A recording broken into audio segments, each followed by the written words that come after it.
दोस्तों नमस्कार, एक बार फिर से आपका अपने YouTube चैनल में स्वागत है। दोस्तों 10,000 किलोमीटर के लिए कवच के लिए टेंडर रोल आउट हुआ है। यह कवच क्या है? तो कवच जो ह्यूमन एरर की वजह से ट्रेन से जो एक्सीडेंट होते हैं उससे बचने के लिए ऑटोमेटिक ट्रेन प्रोटेक्शन है, जिसको कि हम कवच कहते हैं। इसके तहत 10,000 किलोमीटर का टेंडर निकला हुआ है और साथ में यह अभी और भी आगे जाने वाला है।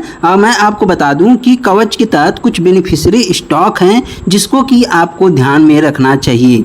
और जो रेलवे के इससे जुड़े एक कवच वाले स्टॉक है, काफ़ी ज़्यादा आपको बेहतरीन रिटर्न देंगे। कुछ स्टॉक्स हैं जो कि काफ़ी ज़्यादा छोटे हैं और भागे नहीं हैं, और कुछ स्टॉक्स हैं जो कि भाग चुके हैं और भागेंगे भी आगे भी। यहाँ पे देखिए, चलिए देखते हैं कि इसमें वो कौन सा स्टॉक है। इसमें 3 स्टॉक दिए हुए हैं, लेकिन एक इसमें से लिस्टेड नहीं है। बाकी इनके अलावा भी और स्टॉक लिस्ट होने वाला है। कवच क्या है मैंने आपको बता दिया है, लेकिन मैं आपको पहले बताता हूं कि इसमें वो कौन से स्टॉक हैं जो कि आपको ध्यान में रखने चाहिए। दोस्तों इसमें डिटेल दिया हुआ है कहाँ से कहाँ तक के लिए चीज़ें हैं। हम इस पर नहीं जाते हैं, हम जो हमारे काम की चीज़ें उस पर आते हैं। 10,000 किलोमीटर हमने जो एक नंबर है वो जान लिया। अब मोटा मोटी जो नंबर था, अब हम देखेंगे कि इसमें जो 3 बेनिफिशियरी हैं, 3 इंडियन OEM जो हैं वो कौन से स्टॉक हैं। तो इसमें जो पहला है HBL पावर सिस्टम और दूसरा है कैरनेक्स। ये जो मेधा है ये लिस्टेड नहीं है। यहाँ पे आप देखेंगे कि आर अप्रूव फॉर कवच, ये अप्रूव है कवच के लिए। आप यहाँ पे देखेंगे कि effort are being made to develop more OEM to enhance the capacity and scale up implementation of कवच।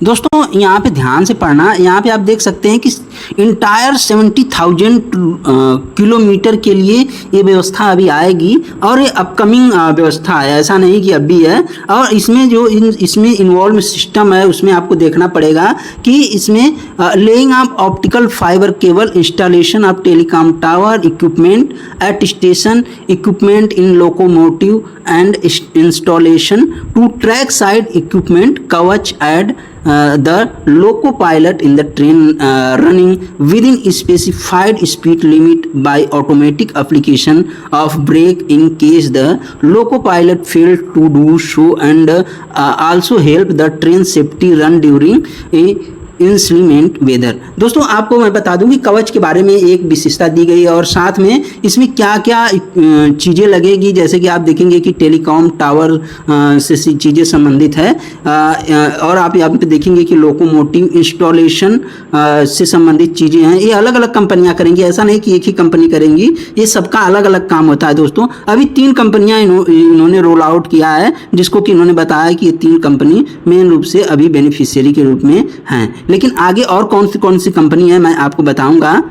यहाँ पे मैंने बता दिया कि कवच के तहत क्या होगा। कभी कभी ड्राइवर फेल हो जाते हैं ब्रेक लगाने से या फिर सो जाते हैं, जिसके साथ ये सिस्टम काम करेगा और ऑटोमेटिक जो है कि रोकने का काम करेगा, या फिर जो ह्यूमन एरर से एक्सीडेंट होते हैं उस एक्सीडेंट से बचाव करेगा, सुरक्षा करेगा। तो चलिए देख लेते हैं कौन कौन से स्टॉक्स हैं जो कि इसके लिए बेनिफिशियरी हो सकते हैं। सबसे पहले वो 2 स्टॉक आपको बता देता हूँ। दोस्तों जो पहला स्टॉक था आपने वहाँ पे पढ़ा था HBL पावर सिस्टम, इसका पूरा नाम है। आप यहाँ पे NSE पे इसको HBL पावर के नाम से सर्च कर सकते हैं। यहाँ पे देखना इसका मार्केट का 13,242 किलोमीटर है, 478 का प्राइस है, 612 का हाई है, 143 का लो है। मैं बता रहा हूँ कि इस स्टॉक में जो कवच के तहत काम करने वाले हैं इसमें आपको बिग अपॉर्चुनिटी देखने को मिलेगी। 34 का ROC है, ROE 27 का है। और मैं बता दूँ कि फेस वैल्यू एक है, यानी स्प्लिट नहीं होगा। पेग रेशियो के हिसाब से सस्ता है और इंडस्ट्री के PE के हिसाब से यह अभी तो महंगा दिखाई पड़ रहा है, लेकिन यह स्टॉक रीजनेबल वैल्यूएशन पे है। ये बात आप ध्यान देना, इसको आपको समझ के चलना पड़ेगा। दोस्तों यहाँ पे अगर हम बात कर लें कि एक मिनट, तो ये तो हो गया HBL पावर के बारे में। कुछ चीज़ें यहाँ पे आप देख सकते हैं कि ये कंपनी रेलवे इलेक्ट्रॉनिक कंपनी है, फ्लैगशिप प्रोडक्ट TCES मतलब कि ट्रेन कोलिजन अवॉइडेंस सिस्टम, जो कि हम कवच के तहत काम करेंगे, उसमें इंस्टॉल करने का काम करेंगे। दोस्तों SBL पावर के अगर हम क्वार्टरली रिजल्ट को देख लें और थोड़ा मोड़ा मोटा मोटी देख लेते हैं, बाद में मैं विस्तृत वीडियो बना दूंगा। सेल्स देखिए 300 से 610 करोड़ मार्च 21 से अब तक, और नेट प्रॉफिट आप देख सकते हैं कि 10 से 81 करोड़, यानी सीधे सीधे नेट प्रॉफिट आप देखेंगे कि 8 गुना हो गया है। लेकिन यहाँ पे आप देखना जो अदर इनकम है वो माइनस हुआ है, यहाँ पे आप देख पाओगे। तो दोस्तों ये तो रहा ये चीज़ें। और मैं आपको बता दूं कि ये अदर इनकम अगर नहीं भी होता, अगर अदर इनकम नहीं होता तो हो सकता तो जो नेट प्रॉफिट है वो ज़्यादा रहता, यहाँ पे ये आप देख लेना दोस्तों। और मैं अगर अब बात करूं कि इसका PNL की बात करूं ईयरली तौर पे, तो आप देखेंगे कि जो PNL है अभी हम जो PNL है मार्च 20 से देखेंगे, क्योंकि गवर्नमेंट काफ़ी ज़्यादा फोकस 20-21 से ही हुई है। तो आप देख सकते हैं कि यहाँ पे 912 से 2230, और यहाँ पे आप देखेंगे कि 14 करोड़ से 280 करोड़ हो गया है। तो कुल मिला जुलाकर जो कंपनी का PNL है वो तो ठीक ठाक है। बैलेंस शीट में भी कोई शिकायत नहीं है, बैलेंस शीट में भी रिजर्व बढ़ा है, बोरोइंग घटा है, आप देख पाओगे। यहाँ पे फिक्स्ड एसेट भी बढ़ा है, और कंपनी लगातार कैश वर्क इन हैंड, ये जो CWIP है जाके एसेट में जुड़ जाता है, ध्यान देना।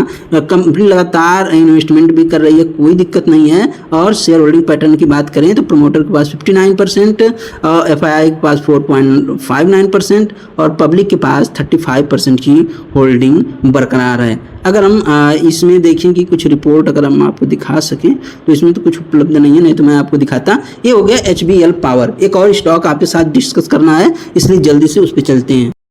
दोस्तों दूसरा स्टॉक है कैरनेक्स माइक्रो सिस्टम। ये भी कवच से संबंधित जुड़ा हुआ स्टॉक है, और इसका जो फंडामेंटल है ना वो अच्छा नहीं है दोस्तों। लेकिन अगर इस हिसाब से ये स्टॉक बेनिफिशियरी है तो इसका फंडामेंटल बहुत जल्दी सुधरने वाला है। ROE आप देखेंगे कि माइनस में दिख रहा है। 648 करोड़ का मार्केट कैप है, आप देखेंगे 301 का लो है, 387 का हाई है। ये यहाँ से निश्चित तौर पर दुगुना होने वाला है, इतना ध्यान देना। ये 100% मैं कह रहा हूँ कि ये स्टॉक दोगुना होने वाला है दोस्तों। ये सेफ्टी सिस्टम और सॉफ्टवेयर सर्विस से संबंधित काम करता है रेलवे के लिए, आप यहाँ पे पढ़ पाओगे। और मेन रूप से हमको लगता है कि ये स्टॉक ज़्यादा पैसे कमा के देगा। एक डार्क हॉर्स बन सकता है अपने सेगमेंट में। यहाँ पे देखना कि जो सेल्स है वो कैसे बढ़ी है। आप देख सकते हैं कि सेल्स में बहुत ज़्यादा तो इजाफा नहीं मिला है, लेकिन दिसंबर 23 में आप देख सकते हैं कि इतना बड़ा जंप देखने को मिल रहा है। यहाँ पे देखेंगे कि कंपनी, एक मिनट, मेन बोर्ड में लिस्टेड कंपनी है। अगर हम क्वार्टरली रिजल्ट की बात कर लें तो क्वार्टरली रिजल्ट आप यहाँ पे देख पाओगे कि रिजल्ट सुधरना चालू हो गया है, और आप देखेंगे कि जो नेट प्रॉफिट है अभी इस तरह से है। ऑपरेटिंग प्रॉफिट मार्जिन -400 था, अभी 26 है, तो इम्प्रूवमेंट तो देखने को मिल रही है इस क्वार्टर में। अगर हम PNL की बात कर लें तो PNL आप देखेंगे कि कंपनी का PNL अच्छा नहीं है, बिल्कुल भी अच्छा नहीं है। लेकिन आने वाला समय अच्छा होगा दोस्तों इस स्टॉक के लिए, अभी इसका कुछ भी अच्छा नहीं है, ये बात ध्यान देना। बैलेंस शीट में अब हम चलेंगे, यहाँ पे देखेंगे कि कंपनी 72 करोड़ का रिजर्व है, कंपनी के पास 17 करोड़ की बोरोइंग है, ठीक ठाक है। ऐसा नहीं कि बोरोइंग बहुत ज़्यादा है, कंपनी के पास डेट अभी बहुत है। फिक्स्ड एसेट 22 करोड़ दिखाई पड़ रहा है। कंपनी CWIP नहीं कर रही है, लेकिन इन्वेस्टमेंट के कॉलम में आपको इन्वेस्टमेंट दिख रहा होगा। अगर हम बात कर लें कि शेयर होल्डिंग पैटर्न की, तो शेयर होल्डिंग पैटर्न के हिसाब से भी यह स्टॉक ठीक नहीं है। आप देखेंगे 29% की होल्डिंग प्रमोटर के पास है, और पब्लिक के पास 70% की होल्डिंग है। अभी जो है कि रिक्लासिफिकेशन हुआ है प्रमोटर का, तो देखते हैं इससे क्या बदलाव आता है। लेकिन अभी तो फिलहाल में कंपनी ने अच्छा रिटर्न बना के अपने निवेशकों को नहीं दिया है। लेकिन आप देखेंगे कि रेलवे की थीम पे चलते इसमें कुछ अच्छा देखने को मिल रहा है। 5 वर्षों का जो रिटर्न दिया है 70% CAGR, एक कम नहीं होता है दोस्तों, ये बहुत बड़ा रिटर्न है। लेकिन यहाँ पे आप देखिए कि कोई भी कंपाउंडेड प्रॉफिट ग्रोथ नहीं है, कंपाउंडेड सेल्स ग्रोथ नहीं है, यहाँ पे देखने को मिल रहा है। लेकिन आगे आने वाला समय अच्छा हो सकता है, ये संभावना है, और अच्छा होना चाहिए। 101% अच्छा होना चाहिए, क्योंकि कवच सिस्टम के तहत ये एक बेनिफिशियरी स्टॉक है। तो दोस्तों कैरनेक्स सिस्टम और HBL पावर, ये 2 स्टॉक की मैंने चर्चा की है। और स्टॉक इसके बेनिफिशियरी हैं जैसे कि रेलटेल हो गया, जैसे कि और जो स्टॉक हैं रेलवे से जुड़े हुए, टेलीकॉम इक्विपमेंट से जुड़े हुए, वो सभी इसके बेनिफिशियरी हो गए। इलेक्ट्रॉनिक से जुड़े हुए वो बेनिफिशियरी हैं, लेकिन जो मेन स्टॉक है वो रेलटेल, HBL पावर और आपको मैंने बता दिया कैरनेक्स। ये दोनों स्टॉक बेहद ही आपको उम्दा रिटर्न देने की क्षमता रखते हैं। खासकर HBL जो पावर है उसका फंडामेंटल तो बेहद ही खूबसूरत है, कोई दिक्कत नहीं है। आप चाहो तो कैरनेक्स छोड़ के उसमें जा सकते हो। ये छोटी कंपनी है, रिस्क भी है, ध्यान रहे इसका फंडामेंटल भी ठीक नहीं है। तो दोस्तों ये रहा वीडियो। हाँ, ये 100% एक्सपोर्ट ओरिएंटेड यूनिट चलाती है कंपनी। और इस स्टॉक से संबंधित आपको कोई भी जानकारी और हो तो आप बता सकते हो, और आपको कुछ जानकारी चाहिए तो आप बताना। आप HBL पावर में बेधड़क जाइए, कोई दिक्कत नहीं है। और HBL पावर भी दोगुना होगा यहाँ से इसी साल के अंदर। कैरनेक्स भी 100% दोगुना होगा, कोई दिक्कत वाली बात नहीं है। तो दोस्तों ये रहा वीडियो। उम्मीद है वीडियो पसंद आई होगी। धन्यवाद।